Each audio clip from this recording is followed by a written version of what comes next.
জুলাই ঘোষণাপত্রে ঐক্য চান প্রধান উপদেষ্টা। আরও আলোচনা হবে জানালেন আসিফ নজরুল। 5.5 মাস পর কেন ঘোষণাপত্র প্রশ্ন বিএনপির। ধীর স্থিরভাবে তৈরির পরামর্শ জামাতের।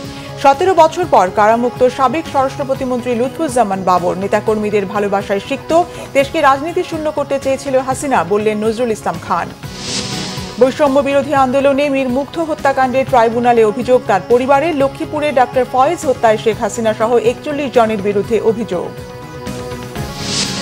প্রধানমন্ত্রী সংসদ নেতা না থাকলে সংকটের শঙ্কা মান্না ও বিচারপতি মতিনের সংবিধান সংস্কার প্রস্তাবে ক্ষমতার ভারসাম্যের বিষয় স্পষ্ট করার আহ্বান। দেখছিলেন ক্রাউন সিমেন্ট সংবাদ শিরোনাম। প্রধান উপদেষ্টা ডক্টর মোহাম্মদ ইউনূস বলেছেন, একতায় অন্তর্বর্তী সরকারের সৃষ্টি, একতাতেই সরকারের শক্তি। ঐক্যবদ্ধভাবে জুলাই ঘোষণাপত্র দিতে না পারলে উদ্দেশ্য ব্যাহত হবে। জুলাই ঘোষণাপত্র নিয়ে সর্বদলীয় বৈঠকে তিনি এসব কথা বলেন। আরও জানাচ্ছেন জাহাঙ্গীর আকন্দ। তখন একটু দুর্বল মনে করি। জুলাই ঘোষণাপত্র নিয়ে ফরেন সার্ভিস একাডেমিতে বিভিন্ন রাজনৈতিক দলের সঙ্গে বৈঠক করেন প্রধান উপদেষ্টা ডক্টর মোহাম্মদ ইউনূস। বিকেল 4টার কিছুক্ষণ পর সর্বদলীয় এই বৈঠক শুরু হয়। যোগ দেন বিএনপির স্থায়ী কমিটির সদস্য সালাউদ্দিন আহমেদ, জামায়াতের সেক্রেটারি জেনারেল মিয়া গোলাম পরোয়ার সহ বিভিন্ন রাজনৈতিক দলের নেতারা। তবে liberal Democratic party LDP, Bangladesh labour party সহ দু একটি রাজনৈতিক দল বৈঠকে অংশ নেয়নি। যে লক্ষ্য নিয়ে, যে উদ্দেশ্য নিয়ে বৈঠকের শুরুতেই প্রধান উপদেষ্টা বলেন, সবাইকে নিয়ে ঘোষণাপত্রের সিদ্ধান্ত। ছাত্ররা শুরুতে খুশি না হলেও পরে তারা তার বাস্তবতা বুঝতে পেরেছে। যদি রিক্রিয়েট করতে হয় তাহলে এইভাবে একত্রে করতে হবে। সেই কথা থেকেই এই আলাপ শুরু, যেভাবে একত্রে করা যাবে। আজকে এই আলোচনাটা একে কেন্দ্র করেই হবে।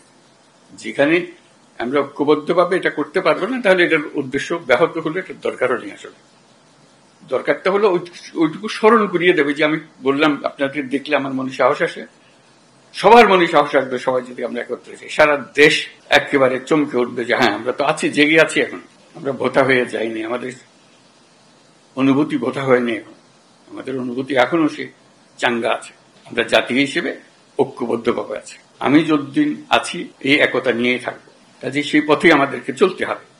সবাইকে ঐক্যবদ্ধ থাকার আহ্বান জানান প্রধান উপদেষ্টা। বলেন, তিনি যতদিন আছেন ঐক্যতেই থাকবেন। সরকারের জন্ম হয়েছে ঐক্যের মাঝখানে, ঐক্যর দ্বারা এটা সৃষ্টি। যখন আমরা নিজেরা কাজ করি, ওটা হঠাৎ দেখি একা পড়ে গেছে, আশেপাশে কেউ নাই আপনারা, তখন একটু দুর্বল মনে করি। যখন আবার সবাই একসঙ্গে হন আপনারা, আবার মনের মধ্যে সাহস আছে যে আমরা একতাবদ্ধভাবে আছি। একতাতেই আমাদের জন্ম, একতাতেই আমাদের শক্তি। যে লক্ষ্য নিয়ে, যে উদ্দেশ্য নিয়ে এই সরকার প্রতিষ্ঠিত হয়েছে, সেই সরকার রিজুবিনেটেড হয়, সবার সঙ্গে দেখলে প্রাণ সঞ্চার হয়। এর আগে গত 29 ডিসেম্বর জুলাই ঘোষণাপত্র প্রকাশের বিষয়টি আনুষ্ঠানিকভাবে সামনে আনে বৈষম্য বিরোধী ছাত্র আন্দোলন ও জাতীয় নাগরিক কমিটি। বছরের শেষ দিন 31 ডিসেম্বর ওই ঘোষণাপত্র প্রকাশের কর্মসূচিও দেয় তারা। পরে সর্বদলীয় বৈঠকের মাধ্যমে জাতীয় ঐক্যমতের ভিত্তিতে জুলাই ঘোষণাপত্র তৈরির ঘোষণা দেয় সরকার। একতাতেই আমাদের জন্ম। জাহাঙ্গীর আকন্দ, বাংলা ভিশন, ঢাকা। সবার সঙ্গে আরো আলোচনা করে জুলাই ঘোষণাপত্র তৈরিতে একমত রাজনৈতিক দলগুলো। এ নিয়ে কোনো দূরত্ব তৈরি হয়নি, বলেছেন আইন উপদেষ্টা ডক্টর আসিফ নজরুল। কেউ যেন ঐক্যে ফাটল ধরাতে না পারে সেদিকে সজাগ থাকতে হবে, বলেছেন বিএনপির স্থায়ী কমিটির সদস্য সালাউদ্দিন আহমেদ। 5.5 মাস পর ঘোষণাপত্রের এই উদ্যোগ কেন, সে প্রশ্ন তুলেন তিনি। এদিকে ধীর স্থিরভাবে ঘোষণাপত্র তৈরির আহ্বান জানিয়েছেন জামাতের সেক্রেটারি জেনারেল মিয়া মোহাম্মদ গোলাম পরোয়ার। জুলাই ঘোষণাপত্র নিয়ে সর্বদলীয় বৈঠক শেষে তারা এসব কথা বলেন। জুলাই গণ অভ্যুত্থান ঘোষণাপত্র প্রণয়নের ব্যাপারে ঐক্যমত পোষণ করা হয়েছে। সবাই বলেছেন এই ধরনের একটা ঘোষণাপত্র দরকার আছে। তবে এখানে অনেক সাজেশন এসেছে। মোটা দাগে বলে এই সাজেশনগুলোর মধ্যে ছিল এই ঘোষণাপত্রে সবার অবদান ঠিকমতো করে বলতে হবে এবং এই ঘোষণাপত্রের ধারাবাহিকতা ঠিকমতো উল্লেখ করতে হবে এবং এটার জন্য যতটা সময় লাগা প্রয়োজন ততটা সময় নেওয়া যেতে পারে। তবে চেষ্টা করা উচিত যাতে অযথা কাল বিলম্ব না হয়, অযথা সময়ক্ষেপণ না হয়। সকল রাজনৈতিক দল যারা ফ্যাসিবাদ বিরোধী আন্দোলন সংগ্রামে জড়িত ছিল এবং আমাদের সাথে ছিল, তাদের সবাইকে নিয়ে একটি অন্তর্ভুক্তিমূলক রাজনৈতিক যে কোনো বক্তব্য আমরা দিতে চাই। এখন যে কোনো রকমের অনৈক্যের বীজ যাতে আমাদের ভিতরে বপন না করতে পারে কোনো ফেসিবাদী শক্তি এবং ফেসিবাদীর দূষররা, সেদিকে আমাদের লক্ষ্য রাখতে হবে। সংস্কার এবং ঘোষণাপত্র ইত্যাদি বিষয়ে টোটাল কাঠামোগত ব্যাপারে, তার থিমের ব্যাপারে, দর্শনগত ব্যাপারে এর হোমওয়ার্ক কিভাবে হওয়া উচিত, কেন এটার প্রয়োজন হলো, এই সমস্ত সামগ্রিক কিছু আলোচনায় রাজনৈতিক নেতৃবৃন্দ অংশগ্রহণ করেছে। আমরা পরামর্শ দিয়েছি যে সরকারের এমন একটা মূল্যবান দলিল তৈরির পেছনে কোনো অস্থিরতা, কোনো অসঙ্গতি, কোনো সমন্বয়হীনতার প্রয়োজন নেই। ধীর স্থিরভাবে আমাদের এই ঘোষণাপত্র প্রণয়নের জন্য প্রত্যেকটি রাজনৈতিক দলের সঙ্গে সরকারের এক্সচেঞ্জ অফ ভিউজ হওয়া দরকার, মত বিনিময় হওয়া দরকার। সকল দল মত পক্ষকে এই ঐতিহাসিক যে আমাদের দলিল ঘোষণাপত্র, এটার মধ্য দিয়ে গণতন্ত্রের পথে যাত্রার জন্য আমরা আজকে বৈষম্যবিরোধী ছাত্র আন্দোলন এবং জাতীয় নাগরিক কমিটি সবাইকে আহ্বান জানিয়েছি এবং তারা সেটাতে সম্মত হয়েছে। আশা করি তাদের এই যাত্রা একসাথে আমাদের অব্যাহত থাকবে ভবিষ্যতের বাংলাদেশে। সব মামলায় খালাস পাওয়ায় 17 বছর পর কারামুক্ত হলেন সাবেক স্বরাষ্ট্র প্রতিমন্ত্রী লুৎফুজ্জামান বাবর। দুপুর 2টার পর মুক্তি পেয়ে কারাগার থেকে বের হয়ে এলে নেতাকর্মীদের ভালোবাসায় সিক্ত হন তিনি। এরপর শহীদ প্রেসিডেন্ট জিয়াউর রহমানের মাজারে গিয়ে শ্রদ্ধা জানান কারামুক্ত লুৎফুজ্জামান বাবর। এ সময় বিএনপির স্থায়ী কমিটির সদস্য নজরুল ইসলাম খান বলেন, বিএনপি নেতাদের নামে মিথ্যা মামলা দিয়ে স্বৈরাচার শেখ হাসিনা দেশকে রাজনীতি শূন্য করতে চেয়েছিল। আরো জানাচ্ছেন দীপন দেওয়ান। দুপুর 2টা কেরানীগঞ্জ কেন্দ্রীয় কারাগারের প্রধান ফটক খুলে যায়। হাত নাড়তে নাড়তে গাড়িতে চড়ে কারাগার থেকে বেরিয়ে আসেন সাবেক স্বরাষ্ট্র প্রতিমন্ত্রী লুৎফুজ্জামান বাবর। কারারক্ষীরাও এ সময় বাবরের ভক্তদের সামলাতে হিমশিম খান। সবাই ব্যারিকেড ভেদ করে ঢুকে পড়েন কারাগারের ভেতরে। নেত্রকোনা 4 আসনের নেতাকর্মীদের ভালোবাসায় সিক্ত লুৎফুজ্জামান বাবর। কেউ ফুল দিয়ে জানান শুভেচ্ছা, আবার কেউ একবার ছুঁয়ে দেখার জন্য ভিড় ঠেলে সামনে এগিয়ে যান। নেতাকর্মীদের ভালোবাসায় আবেগ আপ্লুত বাবর এগিয়ে যান সামনের দিকে।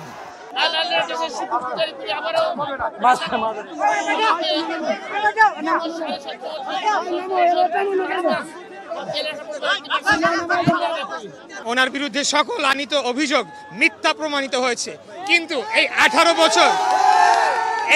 18 বছর যে ওনার জীবন থেকে চলে গিয়েছে সেটা কে ফেরত দিবে? সেটার জন্য আমরা চাই আওয়ামী লীগ এবং এই গণহত্যাকারীর দল যারা ছাত্র জনতার উপরে জুলাই আগস্টে নির্বিচারে গুলি চালিয়ে গণহত্যা করেছে, তাদের কঠোর বিচার এবং কঠিন শাস্তি নিশ্চিত করতে হবে। কারাগার থেকে বেরিয়ে বিএনপির এই ত্যাগী নেতা যান শহীদ রাষ্ট্রপতি জিয়াউর রহমানের মাজারে। সেখানে নেতাকর্মীদের সাথে নিয়ে শ্রদ্ধা জানান বাবর। 17 বছর পর দলের কাণ্ডারি জিয়াউর রহমানের মাজারে গিয়ে কিছুটা আপ্লুত তিনি। পরে বিএনপির স্থায়ী কমিটির সদস্য নজরুল ইসলাম খান জানান, নির্যাতন, হামলা, মামলা করে বিএনপির কিছুই করতে পারেনি শেখ হাসিনা। আমরা আশা করি লুৎফুজ্জামান বাবর এবং তার মতো আরও যারা আমাদের নেতা কর্মী অন্যায়ভাবে কারারুদ্ধ হয়েছেন, জেল কেটেছেন, জীবন দিয়েছেন, নানাভাবে নিপীড়িত হয়েছেন, তাদের সকলের এই ত্যাগের বিনিময়ে আমরা মহান স্বাধীনতার যে আকাঙ্ক্ষা, সেই গণতন্ত্র, সেই মানবিক মর্যাদা,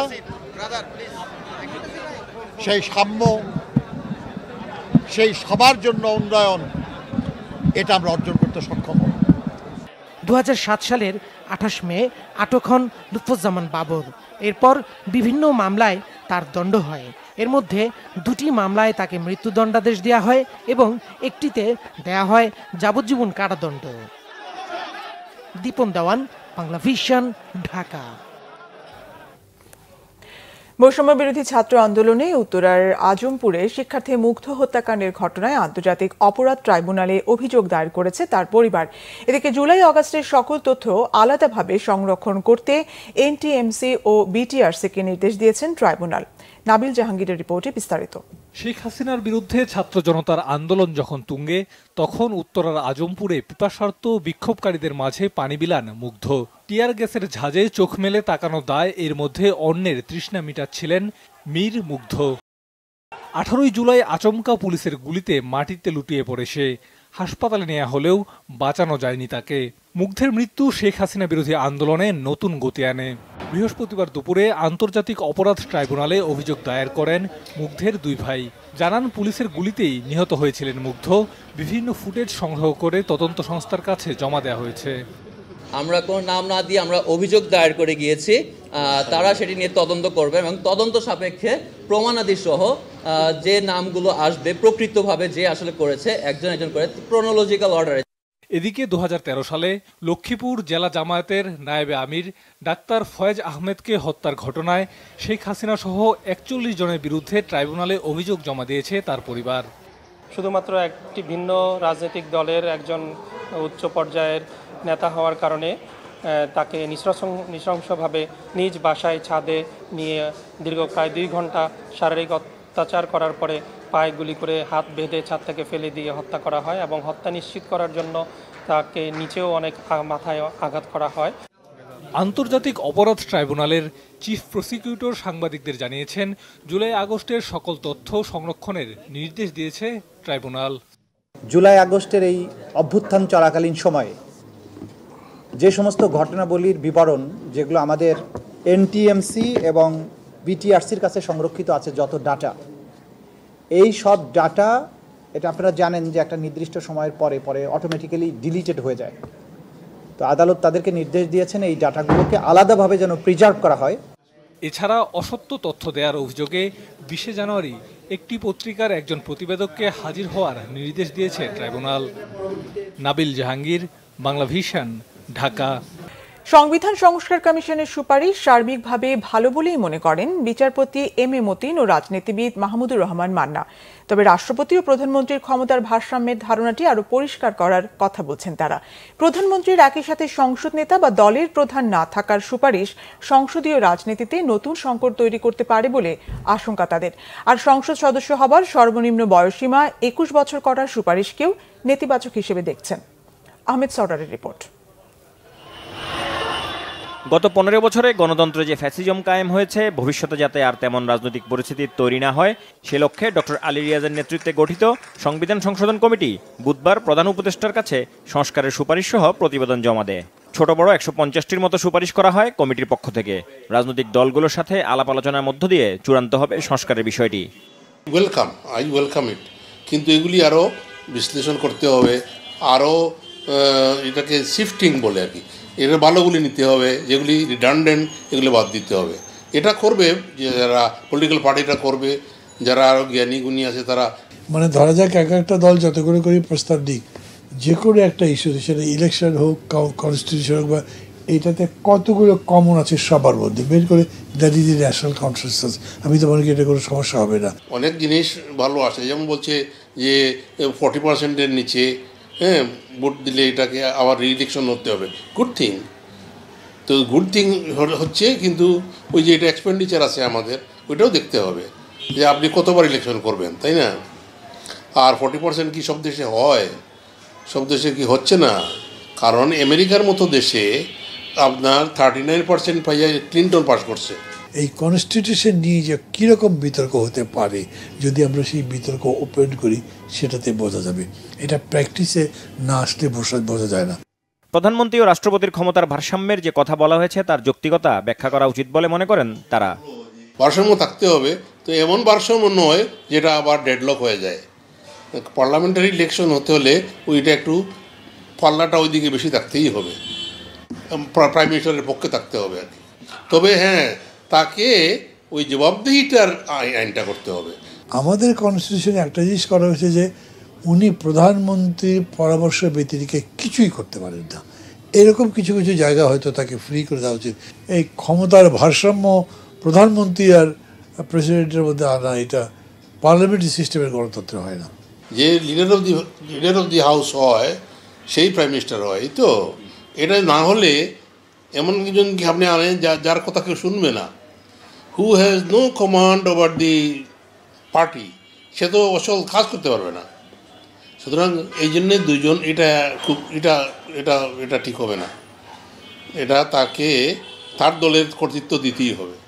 নিশ্চিতভাবে এটা প্যারালিজম তৈরি করবে আমাদের দেশে বা আমাদের মতো দেশগুলোতে। যিনি সংসদ নেতা তিনি প্রধানমন্ত্রীটা একটা ট্র্যাডিশন ভাঙতে চাইলে যে ডাইকোটমিটা হবে দুজনের মধ্যে কে প্রধান কি তার পাওয়ার ফাংশন নিয়ে তখন এইরকম কথাবার্তা হবে, এইটা আমি এখন বুঝতে পারছি না এটা ভালো হবে নাকি।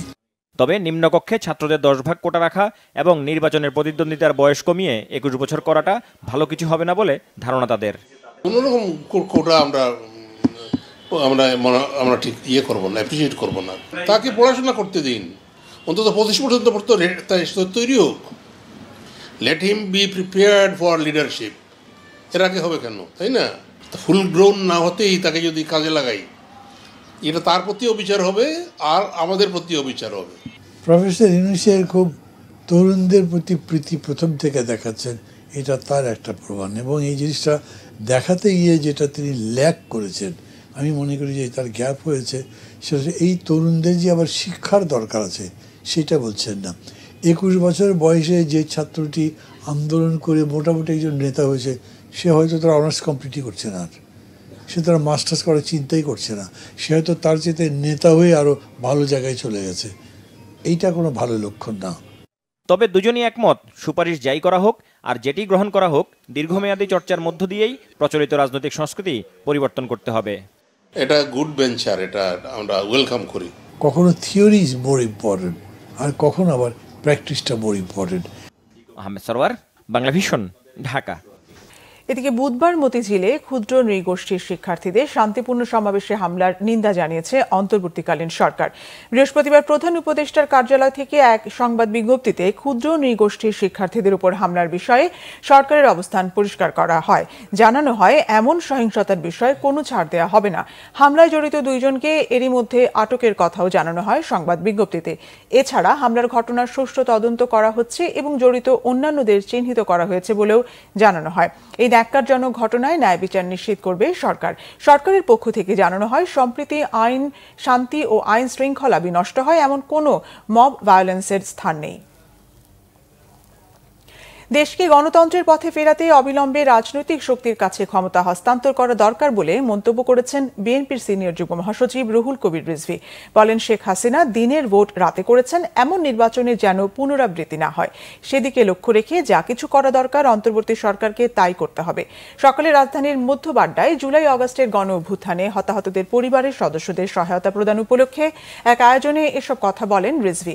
আমরা বিএনপি পরিবার এই অনুষ্ঠানের আয়োজন করে। রুহুল কবির রিজভী বলেন, একটি জোরালো গণতান্ত্রিক শক্তির উপর সরকারকে দাঁড়াতে হবে। বিচার বিভাগের স্বাধীনতা, মানুষের কথা বলার অধিকার নিশ্চিত করতে হবে। এর জন্য যেসব আইন প্রণয়নের দরকার সরকারকে তা করতে হবে।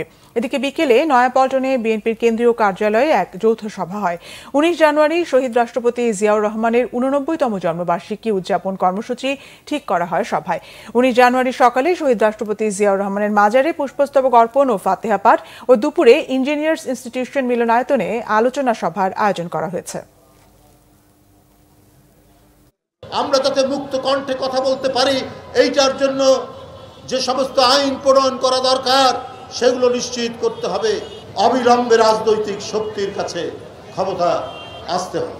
অবাধ এবং সুষ্ঠু নির্বাচন যেটি আটকে দিয়েছিলেন, যেটি শেখ হাসিনা দিনের ভোট রাত্রে করেছেন, মিডনাইট নির্বাচন করেছেন, ভোটার শূন্য নির্বাচন করেছেন, সেইটির যাতে পুনরাবৃত্তি না হয় সেই দিকে লক্ষ্য রেখেই সামনের দিনে যা কিছু করা দরকার সেইটা এই অন্তর্বর্তীকালীন সরকারকে করতে হবে। জামাত ক্ষমতায় গেলে চাঁদাবাজ ও দুর্নীতিমুক্ত একটি মানবিক দেশ গঠন করা হবে বলেছেন দলটির আমির ডক্টর শফিকুর রহমান। দেশে দখলবাজি ও চাঁদাবাজি চলবে না বলেও হুঁশিয়ারি দেন তিনি। সকালে মাগুরা নোমানী ময়দানের মাঠে জামাতের কর্মী সভায় তিনি এসব কথা বলেন। ডক্টর শফিকুর রহমান অভিযোগ করেন, আওয়ামী লীগ সরকার গত 16 বছরে 26 লাখ কোটি টাকা চুরি করে বিদেশে পাচার করেছে। এসব টাকা ফিরিয়ে এনে সমন্বিতভাবে জনগণের কল্যাণে ব্যয় করতে হবে। বলেন, বৈষম্যহীন দেশ গড়তে চায় জামাত। সীমাহীন ওয়াদা নিয়ে রাজনীতি করতে চায় না, যে স্বাধীনতা অপরের চরিত্র হরণ করে, মিথ্যা গুজব ছড়ায়, মানুষের হিংসা ছড়ায়, এমন রাজনীতি করতে চায় না জামাত। ক্ষমতায় যেতে না পারলেও নীতি ও নৈতিকতার প্রশ্নে জামাত ইসলামী কোনো আপোষ করে না বলেও মন্তব্য তার।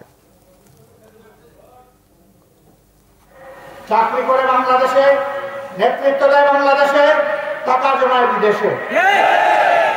নিজের দেশে ঘর বাড়ি ভালো করে বানায় না, কিন্তু বিদেশে বেগম পাড়া তৈরি করে। এরকম লোক আছে না? বাংলাদেশের গত 15-15.5 বছরে 26 লক্ষ কোটি টাকা বাংলাদেশ থেকে তারা চুরি করে বিদেশে পাচার করেছে। এই সব টাকা জাল ফেলে তন্ন তন্ন করে খুঁজে বাংলাদেশে ফেরত আনতে হবে, এবং এটা জনগণের হক। এরা জনগণের হক মেরে এই টাকা চুরি করে বিদেশে পাঠিয়েছিল। এটা সমন্বিতভাবে জনগণের কল্যাণের উন্নয়নে সেটা ব্যয় করতে হবে। বিএনপির জুলাই আগস্টের নির্বাচনের দাবির সাথে অন্তর্বর্তীকালীন সরকারের অবস্থানে খুব বেশি ফারাক দেখছেন না রাজনৈতিক বিশ্লেষকরা। ঢাকা বিশ্ববিদ্যালয়ের শিক্ষক অধ্যাপক ডক্টর সিদ্দিকুর রহমান খান বলেছেন, নির্বাচনের সময় নিয়ে সরকারের সাথে অংশীজনের যে মতবিরোধ তৈরি হয়েছে দ্রুত তা অবসান হওয়া উচিত। আর নির্বাচনের সময়সীমা নিয়ে বিএনপি ও বৈষম্য বিরোধী ছাত্র আন্দোলনের মতবিরোধকে গণতন্ত্রের সৌন্দর্য হিসেবে দেখছেন গণসংহতি আন্দোলনের প্রধান সমন্বয়কারী জুনায়েদ সাকিব। মুহিবুল্লাহ মুহিবের রিপোর্টে বিস্তারিত। সোমবার বিএনপির স্থায়ী কমিটির বৈঠকের পর দলটির মহাসচিব মির্জা ফখরুল ইসলাম আলমগীর বলেন, এবছরের জুলাই আগস্ট মাসেই জাতীয় নির্বাচন সম্ভব। জাতীয় সংসদ নির্বাচনে দেরি করা ঠিক হবে না বলেও মন্তব্য তার। জুলাই আগস্ট এর মধ্যেই নির্বাচন সম্ভব। গণসংহতি আন্দোলনের প্রধান সমন্বয়কারী জুনায়েদ সাকিব মনে করেন, অন্তর্বর্তীকালীন সরকারের সাথে রাজনৈতিক দলগুলোর সংলাপে অচিরেই অবসান হবে নির্বাচনের তারিখ ঘোষণার বিষয়টি। সরকার অংশীজনদের সাথে সংস্কার এবং নির্বাচন নিয়ে আলোচনায় বসুক এবং সেই আলোচনা থেকে দ্রুত একটা রোড ম্যাপ বের করে নিয়ে আসুক। নির্বাচনের সময়সীমা, কি কি সংস্কার নির্বাচনের আগে করা যাচ্ছে, কি কি সংস্কার নির্বাচনের মধ্য দিয়েই চূড়ান্ত হবে, এই বিষয়গুলো সুনির্দিষ্ট করা দরকার। এবং এই বিষয়গুলো সুনির্দিষ্ট করতে পারলেই বিভিন্ন দলের যে বিভিন্ন রকম মত আছে, চিন্তা আছে, সেটা খুবই স্বাভাবিক এবং অ্যাসেসমেন্টেরও পার্থক্য আছে, কিন্তু সেটা একটা ন্যূনতম কনসেনসাসে পৌঁছাবে, কারণ আমরা সকলের মতামতের ভিত্তিতেই একটা জায়গায় গিয়ে পৌঁছাবো। এখন নির্বাচনের আগে কি কি সংস্কার করা হবে সেই জায়গাগুলো যদি আমরা সুনির্দিষ্ট করতে পারি, তাহলে সময়সীমা বিষয়টাও তদনুযায়ী ঠিক হয়ে যায়। অন্যদিকে ঢাকা বিশ্ববিদ্যালয়ের শিক্ষক অধ্যাপক ডক্টর সিদ্দিকুর রহমান খান মনে করেন, নির্বাচনের সময়সীমা নিয়ে অন্তর্বর্তী সরকার এবং বিএনপি সহ অন্যান্য দলগুলোর দাবি অনেকটাই কাছাকাছি। নির্বাচনের আগে সব সংস্কার হবে এমন দাবি যেমন অযৌক্তিক, একই সাথে চলতি বছরের জুলাই আগস্টে নির্বাচনের দাবিকে সরকারের উপর অতিরিক্ত চাপ মনে করছেন তিনি। সরকার চাইলে বা সব চাইলে সেই নির্বাচন আগামী জুলাইয়ে হতে পারে, কিন্তু জুলাইয়ে না হয়ে যদি সেটা ডিসেম্বরের মধ্যেও হয় এবং কিছু সংস্কার কার্যক্রম যদি হয়, সেটিও বোধহয় খুব একেবারে যে মানে অযৌক্তিক হবে তা না। কিন্তু এই নির্বাচন নিয়ে সরকারের পক্ষ থেকেও এবং রাজনৈতিক দলগুলোর পক্ষ থেকেও যে একটা আমরা দৃশ্যত কিছু মতবিরোধ দেখছি, এটি অবসান হওয়া উচিত। সরকারের অবস্থানটাও একটা মোটামুটি একটা স্পষ্ট হওয়া উচিত।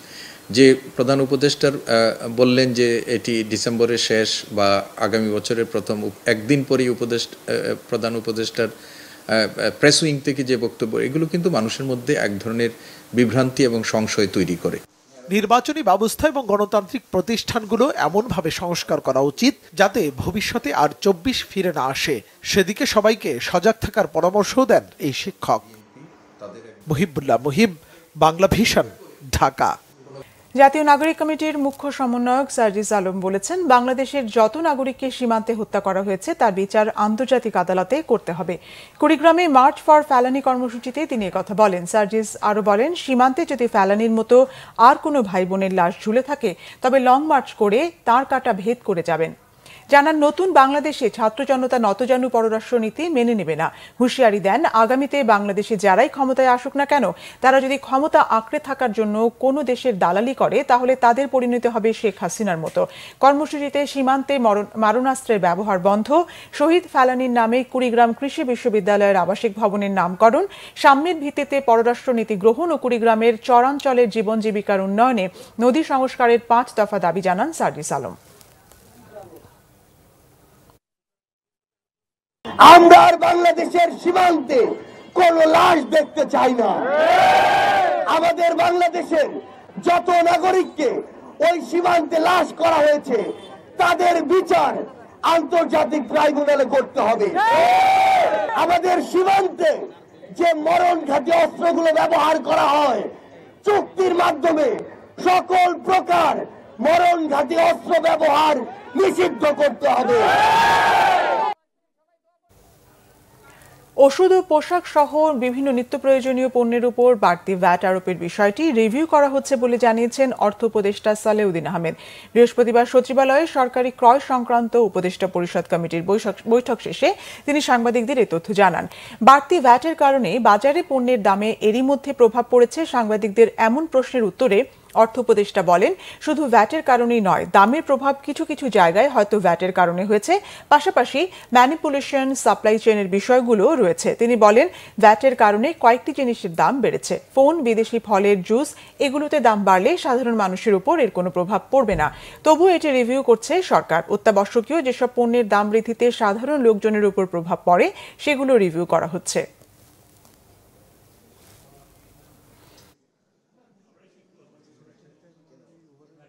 দামের প্রভাব কিছু কিছু জায়গা হয়তো কিছুটা ভ্যাটের জন্য হয়েছে, সম্পূর্ণভাবে এটা হলো ম্যানিপুলেশন, সাপ্লাই চেনের ব্রেকার। এটা ভ্যাটে আমি কিছু দাম বাড়েছি কি আইএসপি, ফোন, ফলের জুস, কটা লোক কেনে, অতএব ওটার উপর যে পড়েছে পরে তা না। তবু আজকে আমরা রিভিউ করেছি, কিছু কিছু ফ্যাক্টরটা আমরা পরে জানতে পারবেন। তাদের সাথে কয়েকটা জিনিস অত্যাবশ্যক না, কিছু কিছু যেমন রেস্টুরেন্টের উপর আমরা বলেছি, তারপরে ওষুধের ব্যাপারে, তারপরে আপনার আরও কয়েকটা ওরা দেখতে পারেন মোটামুটি 700। নির্বাচন কমিশনার আব্দুর রহমান এল মাসুদ বলেছেন, কোনো ভোটই রাতে হবে না। রাজনৈতিক দলগুলো যত দ্রুত ঐকমত্যে আসবে তত দ্রুত কাজ করা সহজ হবে বলে মনে করেন তিনি। নির্বাচন ভবনে নিজ কার্যালয়ে সাংবাদিকদের সঙ্গে আলাপকালে তিনি কথা বলেন। ইসি আব্দুর রহমান এল মাসুদ বলেন, দলগুলো ঐকমত্যে পৌঁছালে সংস্কার প্রতিবেদন বিশ্লেষণ করবে কমিশন, সংবিধানও সংশোধন হবে। সবকিছু একটা কাঠামোর মধ্যে এলে কমিশন সব ধরনের সহযোগিতা করবে বলেও জানান তিনি। বলেন, সংস্কার করতে গেলে বিধিবিধান, আইন কানুন বিভিন্ন জায়গায় হাত দিতে হয়। সংস্কার কমিশন যে প্রস্তাব দিয়েছে তা দ্রুত বাস্তবায়ন হলে সুষ্ঠু ভোট করতে আরও এক ধাপ এগিয়ে যাবে কমিশন। জনগণের ভোটাধিকার ফিরিয়ে দেওয়া ও সুষ্ঠু নির্বাচন কমিশনের কাছে আমানত। আত্মবিশ্বাসী সবার সহযোগিতা পেলে সুন্দর নির্বাচন উপহারের আশ্বাস দেন এই কমিশনার। এই নির্বাচনে জনগণের ভোটাধিকার প্রয়োগের ক্ষেত্রে আপনাদের ভূমিকাটা কি? আমরা খুব কনফিডেন্ট, আমরা নির্বাচন কমিশনার আমরা যারা এখন আছি আমরা খুব কনফিডেন্ট যে ইনশাল্লাহ যদি সকলের সহযোগিতা পাই আমরা অবশ্যই একটা নিরপেক্ষ সুন্দর একটা ইলেকশন জাতিকে উপহার দিতে পারব। রাতের ভোটের আমরা কল্পনা করতে পারি না। নির্বাচনে অংশগ্রহণ করবে তাদের মধ্যে তো একটা কনসেনসাস থাকবেই। ভালো ভোট করার জন্য, গ্রহণযোগ্য ভোট করার জন্য, মানুষের কাছে যে ভোটটা পছন্দনীয় হবে সেই পছন্দের ভোট করার জন্য তাদের আচরণ, তাদের মনোভাব, তাদের কাজকর্ম, তাদের এন্টায়ার কার্যকলাপ অবশ্যই সহায়ক হতে হবে। সাবেক স্বৈরাচারী প্রধানমন্ত্রী শেখ হাসিনা ভারতে কোন স্ট্যাটাসে আছেন তা অন্তর্বর্তী সরকার জানে না বলে জানিয়েছেন পররাষ্ট্র মন্ত্রণালয়ের মুখপাত্র রফিকুল আলম। মন্ত্রণালয়ের সাপ্তাহিক ব্রিফিংয়ে একথা জানান তিনি। শেখ হাসিনাকে ভারত সরকার নাগরিকত্ব দিয়েছে কিনা তা সরকার জানে না। তিনি কিভাবে ভারতে অবস্থান করছেন তা সে দেশের সরকার জানে বলে মন্তব্য করেন রফিকুল আলম। বলেন, ভারতের সাথে বাংলাদেশের সম্পাদিত চুক্তিগুলো বিভিন্ন মন্ত্রণালয় ও সংস্থা করেছে। ওইসব মন্ত্রণালয় ও সংস্থা চাইলে চুক্তিগুলো পর্যালোচনা করতে পারে। আগামী 20 জানুয়ারি মার্কিন প্রেসিডেন্ট ডোনাল্ড ট্রাম্পের শপথ অনুষ্ঠানে দেশটিতে নিযুক্ত বাংলাদেশের রাষ্ট্রদূত অংশ নেবেন বলে জানান রফিকুল আলম। তিনি জানান, সুইজারল্যান্ডের দাভোসে ওয়ার্ল্ড ইকোনমিক ফোরামের সম্মেলনে যোগ দিতে আগামী 21 থেকে 24 জানুয়ারি দেশটি সফর করবেন প্রধান উপদেষ্টা ডক্টর মোহাম্মদ ইউনূস। বাংলাদেশে HMPV ভাইরাসে একজনের মৃত্যু হলেও এ নিয়ে আতঙ্কিত না হওয়ার পরামর্শ দিয়েছেন অন্তর্বর্তীকালীন সরকারের প্রধান উপদেষ্টার বিশেষ সহকারী অধ্যাপক ডাক্তার সাইদুর রহমান। বিশ্ব স্বাস্থ্য সংস্থা এ নিয়ে কোনো সতর্কতা জারি করেনি বলেও জানান তিনি। সাইদুর রহমান আরও বলেন, HMPV আক্রান্ত হয়ে মৃত্যুর হার 1000-এ 1 জন। শরীরে হৃদযন্ত্র, নিউমোনিয়া ও কিডনি সহ অন্যান্য জটিলতা না থাকলে এই রোগে কোনো ঝুঁকি সৃষ্টি করতে পারে না বলে জানান তিনি। নানা জটিল রোগে আক্রান্ত বয়োবৃদ্ধ ও শিশুদের ঠান্ডাজনিত অসুস্থতা সতর্কতায় বাইরে বের হবার প্রবণতা কমিয়ে ঘরে থাকার পরামর্শ দেন। ফ্লুতে আক্রান্তদের মানুষের ভিড় এড়িয়ে চলার পাশাপাশি সামাজিক অনুষ্ঠানে অংশ নেওয়ার ক্ষেত্রে মাস্ক ব্যবহারের জন্য পরামর্শও দেন তিনি। সাইদুর রহমান জানান, এইচএমপিভি আক্রান্ত হয়ে বাংলাদেশে যে নারীর মৃত্যু হয়েছে তা শারীরিক অন্যান্য অনেক জটিলতা ছিল, তাই এ নিয়ে আতঙ্কিত না হবার আহ্বান জানান তিনি। এখন পর্যন্ত বিজ্ঞানে যেটুকু বলা হচ্ছে সব জায়গায়, সেটা হচ্ছে এইচএমপিভির কারণে মৃত্যু হওয়ার ঘটনাটি বিরল। এই রোগী নিয়ে আসলে উনি ওবেস ছিলেন, ওনার থাইরয়েড ডিসফাংশন ছিল, এবং উনি আসলে ক্লেবশিয়েলা দিয়ে সেপসিস ডেভেলপ করার পরে সেপসিসের কারণে মাল্টি অর্গান ফেলিয়ার হয়ে মৃত্যুবরণ করেছেন। এই সেপসিস বা এই মাল্টি অর্গান ফেলিয়ারের কেসগুলো যখন নাকি ভেন্টিলেট করা হয়, সাধারণভাবে এদের আউটকাম পৃথিবীর উন্নত দেশগুলোতেও কিন্তু যথেষ্ট খারাপ হয়। অতএব এই মৃত্যুটিতে মূলত ক্লেবশিয়েলাজনিত সেপসিস এবং সেই কারণে নিউমোনিয়া এবং মাল্টি অর্গান ফেলিয়ার, এই মৃত্যুর কারণ হচ্ছে এগুলো। কিন্তু রোগিনী অবশ্যই দুর্ভাগ্যজনকভাবে তিনি এইচএমপিভি আক্রান্তও ছিলেন। পূবালী ব্যাংক পিএলসির অঞ্চল ও কর্পোরেট শাখা প্রধানদের প্রথম ব্যবসায়িক সম্মেলন অনুষ্ঠিত হয়েছে। ব্যাংকের প্রধান কার্যালয়ের মিলনায়তনে আয়োজিত এই সম্মেলনে সব অঞ্চল প্রধান, কর্পোরেট শাখা প্রধান এবং বিভাগ প্রধান ও নির্বাহীরা অংশ নেন। সম্মেলনে প্রধান অতিথি ছিলেন পূবালী ব্যাংকের চেয়ারম্যান মঞ্জুরুর রহমান। সম্মেলনে সভাপতিত্ব করেন ব্যাংকের ব্যবস্থাপনা পরিচালক ও প্রধান নির্বাহী কর্মকর্তা মোহাম্মদ আলী। এ সময় ব্যাংকের উপব্যবস্থাপনা পরিচালক বৃন্দ মোহাম্মদ ইসা, মোহাম্মদ শাহাদাত হোসেন, আহমদ এনায়েত মঞ্জুর, মোহাম্মদ শাহনেওয়াজ খান, মোহাম্মদ আনিসুজ্জামান ও সুলতানা শরীফুন নাহার উপস্থিত ছিলেন। সম্মেলনে 2025 সালে ব্যাংকের নির্ধারিত লক্ষ্যমাত্রা অর্জনের বিভিন্ন কৌশল ও দিক নিয়ে আলোচনা হয়। পূবালী ব্যাংকের চেয়ারম্যান মঞ্জুরুর রহমান বর্তমান অর্থনৈতিক পরিস্থিতিতে বাংলাদেশ ব্যাংক ও নিয়ন্ত্রণকারী প্রতিষ্ঠানের নিয়ম নীতি মেনে চলার মাধ্যমে ব্যাংকিং পরিচালনার জন্য নির্দেশ দেন। ব্যাংকের ব্যবস্থাপনা পরিচালক মোহাম্মদ আলী বর্তমান পরিস্থিতিতে অর্থনৈতিক কার্যক্রমে গতি ফেরাতে ব্যাংকিং খাতের প্রয়োজনের উপর গুরুত্ব আরোপ করেন।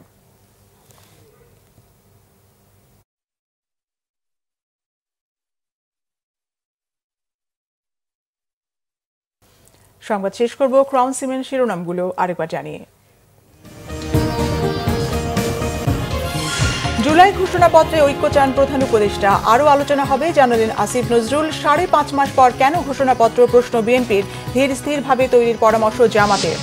17 বছর পর কারামুক্ত সাবেক স্বরাষ্ট্র প্রতিমন্ত্রী লুৎফুজ্জামান বাবর নেতাকর্মীদের ভালোবাসায় সিক্ত, দেশকে রাজনীতি শূন্য করতে চেয়েছিল হাসিনা, বললেন নজরুল ইসলাম খান। বৈষম্য বিরোধী আন্দোলনে মীর মুগ্ধ হত্যাকাণ্ডে ট্রাইব্যুনালে অভিযোগ তার পরিবারের। লক্ষ্মীপুরে ডাক্তার ফয়েজ হত্যায় শেখ হাসিনা সহ 41 জনের বিরুদ্ধে অভিযোগ। প্রধানমন্ত্রী সংসদ নেতা না থাকলে সংকটের শঙ্কা, মান্না ও বিচারপতি মতিনের। সংবিধান সংস্কার প্রস্তাবে ক্ষমতার ভারসাম্যের বিষয় স্পষ্ট করার আহ্বান। এ ছিল এখনকার মতো। পরের সংবাদ রাত 10:30টায়। 9টায় নিউজ 20 দেখার আমন্ত্রণ রইল। এছাড়া বাংলাভিশন সংবাদ ও সংবাদ সংশ্লিষ্ট অনুষ্ঠান দেখতে ভিজিট করুন www.bvnews24.com ও facebook.com/banglavision news এবং সাবস্ক্রাইব করুন youtube.com/banglavision news। ধন্যবাদ।